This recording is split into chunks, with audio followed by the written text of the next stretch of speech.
My family paid $600K for my sister's wedding, but when they offered to pay for mine, I trusted them for the first time. 2 days later, they billed me $34,445.89, and my father said, "You've always been so difficult. Maybe if you were more like her." I'm 28 years old. I work as a software engineer, and 3 months ago, I married the love of my life, Eric. I should be in the happiest stage of my existence, right? But instead, I'm here, blocked from my parents' phones, with half my family telling me I'm ungrateful, and my sister literally screaming at me through my apartment door. And it all started with an invoice. A damn invoice for $34,445.89 that arrived 2 days after my wedding. But I guess I should start at the beginning, because this story actually started like 28 years ago, the day I was born, and basically ruined the fact that my sister Vanessa was an only child. I grew up knowing I was the second choice, that kind of thing. You don't need to be explicitly told, but you just know. Vanessa is 4 years older than me, and for as long as I can remember, she's been the star of the family. Don't get me wrong, I don't hate her or anything like that. I mean, she didn't choose to be the favorite, but she definitely learned to take advantage of it. When we were kids, Vanessa had ballet classes, piano, French, horseback riding, like everything you can think of. I'd ask for classes in something, and my parents always had some excuse. Whether it was too expensive, there wasn't time to take me, or I should wait a bit longer. Eventually, I stopped asking because, honestly, what's the point? The message was pretty clear. I don't know if my parents realized how obvious everything was, or maybe they did realize it and just didn't care. Vanessa got a new car when she turned 16, a brand new Honda Accord that my parents bought specifically for her.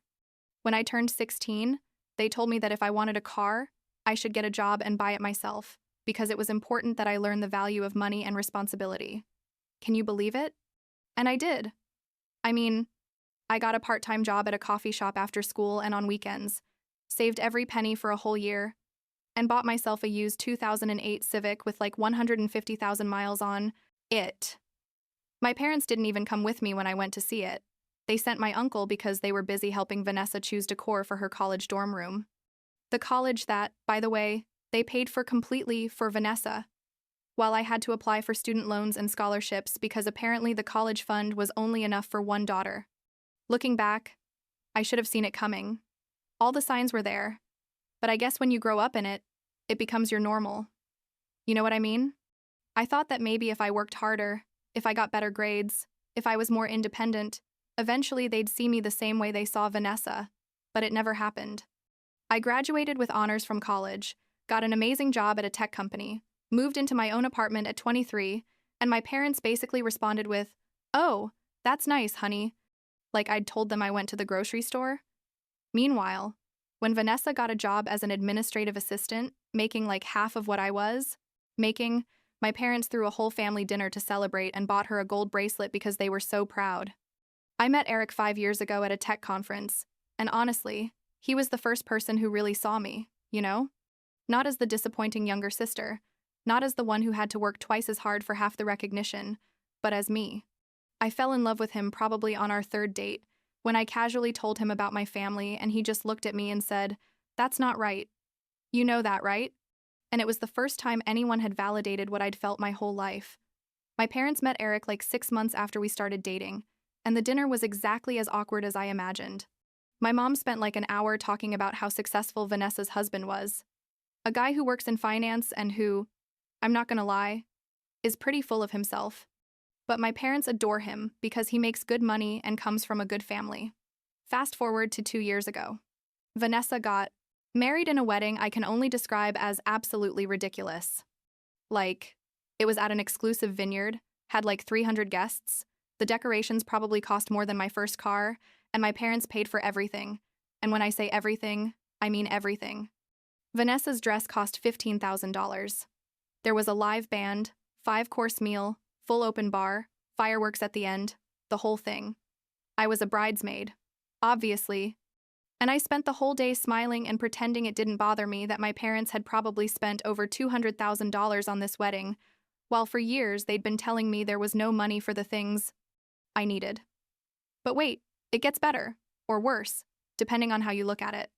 Turns out that after the wedding, My parents gave Vanessa and her husband a check for $400,000 as a wedding gift. $400,000. They used it as a down payment on a huge house in an incredible neighborhood, and my parents wouldn't stop talking about how generous they'd been, how they wanted to help their children start their life together in the best way. When I found out, I was like paralyzed. Eric was with me when my mom called to tell me, all excited, and I just couldn't process the information. After hanging up, I sat on the couch for like an hour without saying anything, and Eric just held me because what can you say to something like that? So Eric proposed to me like a year and a half ago, and honestly, it was perfect. Nothing elaborate, just the two of us on a hike we love to do on Sunday mornings. I told my parents that same afternoon, and their reaction was like, "Oh, congratulations. When's the wedding?" Almost like I was telling them about a boring work project.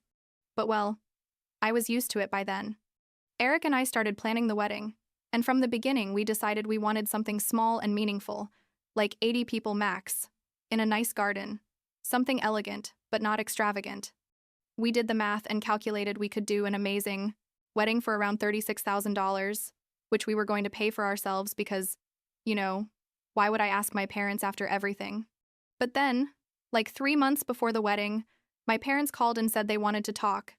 I went to their house thinking it was going to be another awkward 20-minute conversation, but my dad sat down with me and Eric in the living room and said, "We want to pay for your wedding, all of it. We don't want you to have to worry about the money. We just want you to enjoy your special day." I was like in shock, honestly. My mom was there smiling and saying they felt bad that Vanessa had had such a big wedding, and they wanted to make sure I had something beautiful too. That at the end of the day, we were both their daughters and they loved us equally. Eric squeezed my hand and I, didn't know what to say. Part of me was super skeptical because, really? But another part of me thought, well, maybe they finally realized how unequal everything has been. Maybe they're trying to make up for it. I told them I'd think about it. And that night, Eric and I had a really long conversation about whether we should accept or not. He was worried there might be some kind of catch, because he'd seen what my family was like, but I don't know, wanted to believe that maybe things could change, that maybe my parents really wanted to do something nice for me. In the end, we decided to accept. But we made it very clear that we wanted to keep the wedding simple, and that we had control of all the decisions. My parents said perfect, that they just wanted to help. The next 3 months were, honestly, some of the best I'd had with my parents in years. My mom came with me to taste cakes. My dad gave opinions about the flowers. They seemed genuinely excited and involved. I started thinking that maybe everything that had happened before was just, some weird family phase, and that we were finally in a good place. Vanessa even went with me to pick out my dress, and although we weren't super close, it felt good to have that sister moment, My dress cost $3,200, nothing compared to hers, but it was perfect for me. Simple, elegant, exactly what I wanted. The wedding day was, no exaggeration, one of the most perfect days of my life. Everything went exactly as we'd planned. The weather was ideal, the ceremony was beautiful, the food was delicious, we danced until our feet hurt. My parents were there smiling all day. My dad walked me down the aisle and even cried a little. My mom told me I looked beautiful. Vanessa gave a nice speech about what it was like being my older sister. I remember standing there with Eric, watching everyone dance and have fun, and thinking, this is everything I wanted. Finally, my family is here for me in the way I always needed. I went to sleep that night feeling, literally, like everything in my life was finally aligning. Eric and I had planned a honeymoon trip to Japan for like 2 weeks later, so the 2 days after the wedding, we spent basically lying in bed, opening gifts, looking at photos, still in that post-wedding happiness cloud. And then, on the 3rd day, a certified envelope arrived at our apartment. I opened it thinking maybe it was something administrative related to the name change or something, but no, it was an invoice. A detailed, itemized invoice, with every damn wedding expense listed with its exact price. Venue rental, $8,500. Catering, 80 guests, $9,200. Photography package, $4,800. Flowers and decoration, $3,100. Wedding cake, $650. DJ services, $1,800. And it went on like that, page after page, until reaching a total of $34,445.89.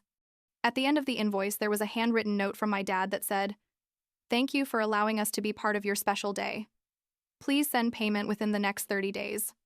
Bank account, attached for transfer. With all our love, Mom and Dad." I stood there in the kitchen, holding those papers, and I felt like someone had punched me in the stomach. Eric came out of the bedroom and saw me with the face I must have had because he immediately asked what was wrong. I handed him the invoice without saying a word and watched him read it, and I could see how his expression went from confusion to absolute disbelief to fury in like 30 seconds. He said a series of curse words I'm not going to repeat here, and then he hugged me while I just stood there, still unable to process what had just happened. The first thing I thought was, it has to be a mistake. Maybe my parents' accountant sent something by accident. Maybe it's an invoice they received and sent me by mistake. But no. The note was from my dad, in his handwriting, with his signature. This was intentional. I called my mom like 5 times and she didn't answer. I called my dad. He didn't answer either. I sent them text messages asking what this was. If it was a joke? What was going on? Nothing. Total silence. Eric and I stayed up all that night, talking about what to do. He wanted to go directly to confront my parents. He was furious, saying this was financial abuse, manipulation, that they couldn't just offer to pay for something as a gift and then send an invoice afterwards. I was like in shock, going between wanting to cry, wanting to scream, wanting to disappear. I kept looking at that handwritten note, with all our love, and thinking, what kind of love is this? What kind of parents do this? The next day, my mom finally called me. Her tone was like super casual, like nothing, saying, "Oh honey, did you get the papers we sent? Your dad thought it would be easier if we sent you everything organized so you can make the transfer." I was like, "Excuse me? Are you serious right now?" And I said, "You told me you were going to pay for the wedding. You said it was a gift. What's this about sending an invoice?" And my mom, with that voice she uses when she's being condescending, said, "Oh, Gabrielle, we never said it was a gift. We said we wanted to pay for the wedding. But obviously we expected you to pay us back when you could. That's how things work between family. We help each other." I literally couldn't believe what I was hearing. I said, "That's how things work? Did you send Vanessa an invoice after giving her $400,000? And that's when my mom got defensive, saying Vanessa's situation was different, that they'd decided to gift her that money because she needed it more. But with me it was different because I had a good job and could afford to pay. I hung up the phone. I literally just hung up because if I kept talking, I was going to say things I couldn't take back. Eric was there and told me, "Don't pay them. We don't owe them anything. This is insane." But I knew that if I didn't pay, this was going to turn into a massive family drama. They were going to say I was the bad one, that I was ungrateful, that I owed them the money and was refusing to pay. So I made a decision. I took out my checkbook, wrote a check for $34,445.89, and wrote a letter. The letter was like 2 pages, and basically said everything I'd wanted to say for 28 years. I explained to them how I'd felt my whole life being clearly the second choice, how every difference in how they treated me versus how they treated Vanessa had hurt me, how I'd worked so hard to be independent because I knew I couldn't depend on them, how this last act of sending me an invoice after making me believe they were finally doing something selfless for me was probably the most hurtful thing they'd done. I told them I was paying every cent they asked for, but that after this, I needed space from them, that I couldn't keep allowing them to hurt me this way. I put the check and the letter in an envelope, sent it certified mail, and blocked my parents from my phone. I thought that would be the end of it, that I'd pay, cut contact, and could start to heal. But oh no, this was just beginning. Like a week later, I started getting calls and messages from all my extended family. Aunts, uncles, cousins, all telling me the same thing, that I was ungrateful. How dare I treat my parents like that after everything they'd done for me? Is that the wedding was so expensive, and the least I could do was pay for it without making such a big drama. Clearly, my parents had told their version of the story, where they were the generous parents who paid for a wedding and the ungrateful daughter refused to pay them back and was also treating them horribly. Eric had to block like 15 numbers on my phone. I wasn't sleeping. I was barely eating. Work was getting difficult because I couldn't concentrate. I kept asking myself if maybe I was overreacting, if maybe I should have handled everything differently, if it was my fault for not clarifying better from the beginning that I expected it to be a gift. But then I remembered Vanessa, her $400,000 that nobody expected her to return, and I knew I wasn't crazy, that this wasn't normal, that it wasn't fair. Then, like 2 weeks after sending the check, I got an email from my mom. The subject line said, "We need to talk." And when I opened it, it was like a 3-page essay about how I'd misunderstood everything, about how the invoice was supposedly a life lesson to teach me fiscal responsibility, but that they never really expected me to pay. It said they'd planned from the beginning to give me $100,000 as a gift after I paid the invoice to show me that I could trust them, but that my reaction had ruined everything, that I'd been dramatic and rude, and that now they were disappointed and hurt by how I'd treated them. It ended by saying they still loved me, but that I needed to apologize and that if I wanted the money they'd promised me, I had to call them to talk as a family. I read that email like 5 times, and each time I got angrier. A life lesson. A damn life lesson. Who does that? Who turns their daughter's wedding day into a twisted life lesson? And the part about the $100,000. Like, did they really expect me to believe it?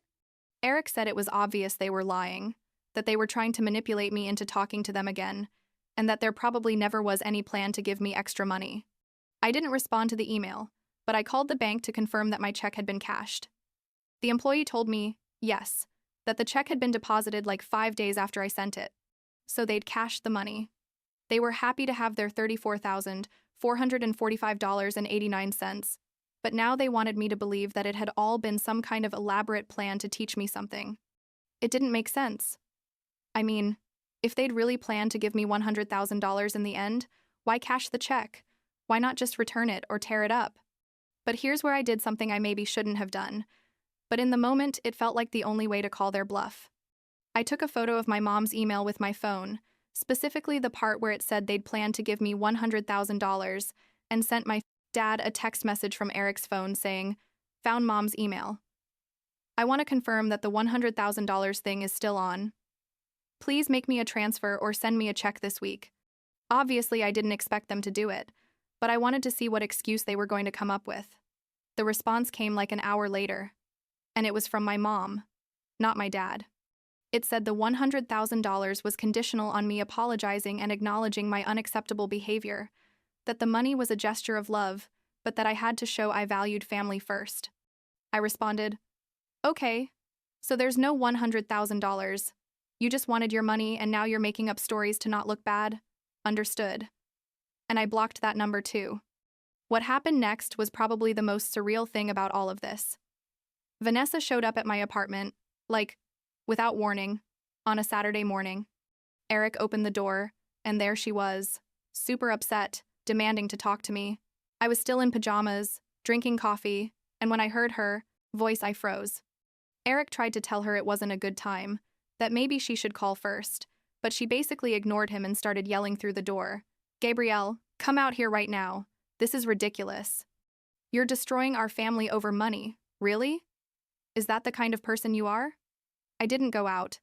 I stayed sitting on the couch listening to her yell for like 5 minutes before she finally left. Eric locked the door and came to sit with me, and I just started crying. Like, really crying for the first time since all this had started.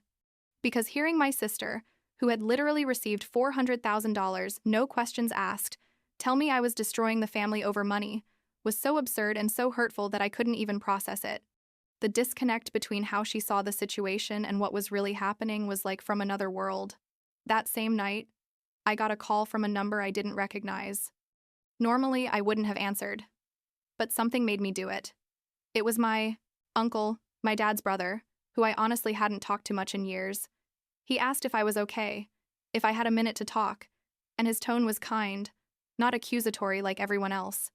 I said yes, and what he told me literally left me speechless. Turns out that like 20 years ago, my uncle had an almost identical situation with my parents. He was going through a difficult divorce and needed help with legal costs, and my parents offered to lend him money, like $25,000, saying it was to help him as family. He accepted, and after everything was resolved, a few months later, my parents sent him a letter demanding full payment plus interest.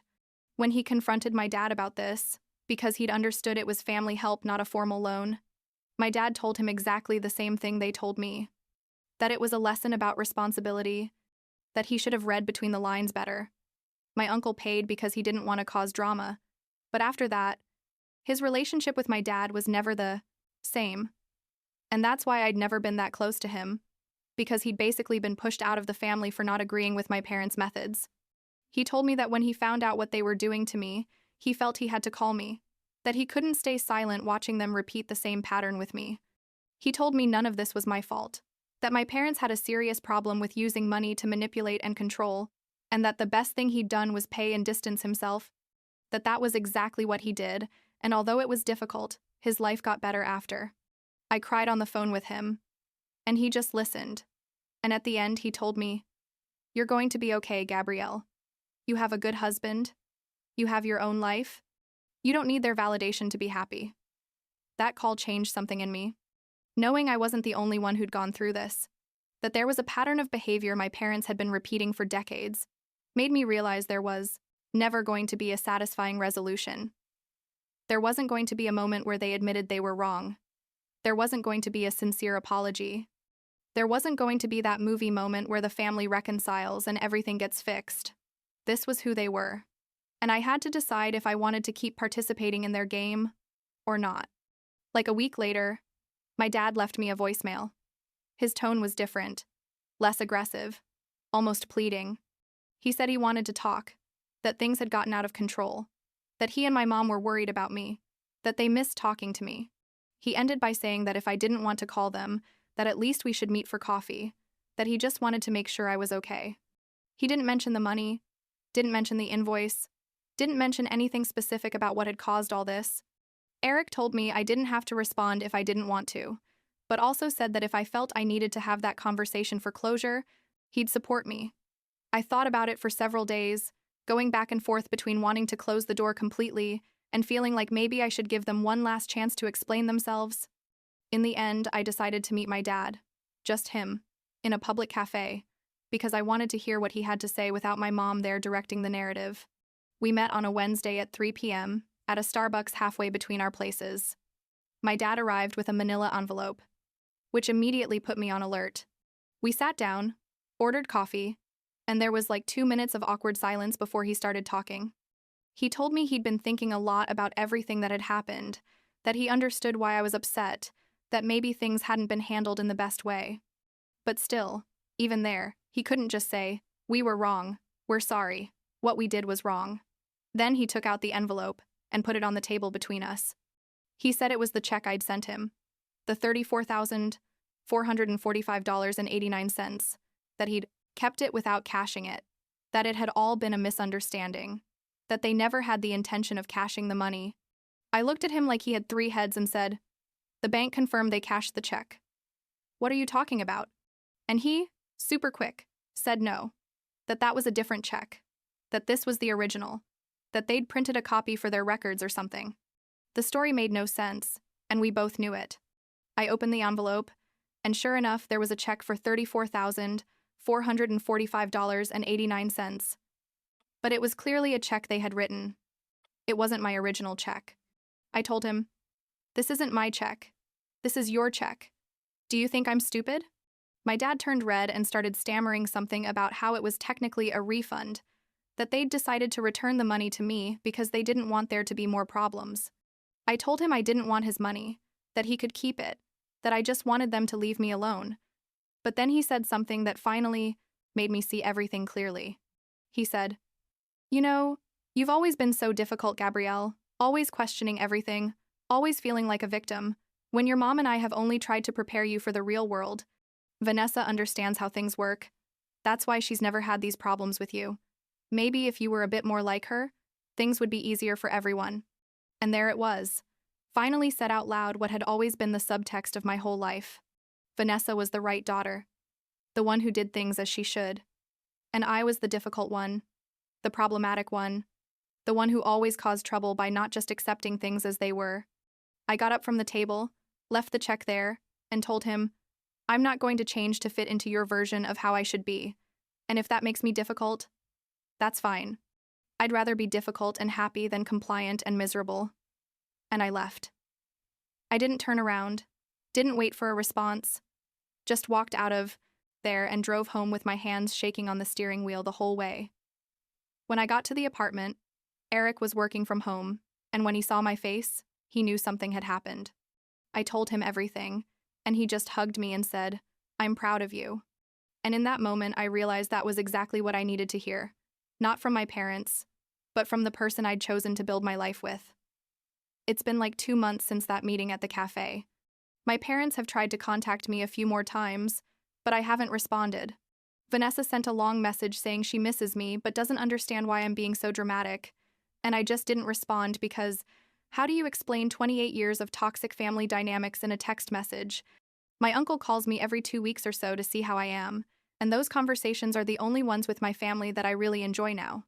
Eric and I finally went on our honeymoon to Japan last month, like 3 months late from what we'd planned, but it was absolutely perfect. Every day there, I felt lighter, like I was letting go of weight I didn't know I was carrying. We walked through Kyoto or Tokyo, ate ramen at 11 p.m., laughed about everything and nothing, and I realized that this was my family now, Eric, and eventually maybe kids if we decide to have them, and friends I choose. Not people who are connected to me only by blood. I don't know if I'll ever talk to my parents again. Part of me still gets sad when I think about it, that they won't be there for future important moments in my life. If we have kids, they won't know their grandparents on my side. We won't have Christmas family dinners where everyone gets along. But another part of me, the part that's healing, knows we never really had those things anyway. We just had an illusion of family normalcy that was maintained as long as I accepted my role as the secondary daughter, and I can't do that anymore. I just can't. Last week, a neighbor asked me if my parents were going to come visit us for the holidays, and I told her no, that we were somewhat distanced at the moment. And she said something that stuck with me. She said, "Blood family, you get by luck, but real family you build yourself. Don't worry so much about what you lost. Worry about what you're gaining." And she's right, I think. I'm gaining peace. I'm gaining a relationship where I'm valued. I'm gaining the opportunity to just be me without having to constantly prove my worth. I guess that's enough for now.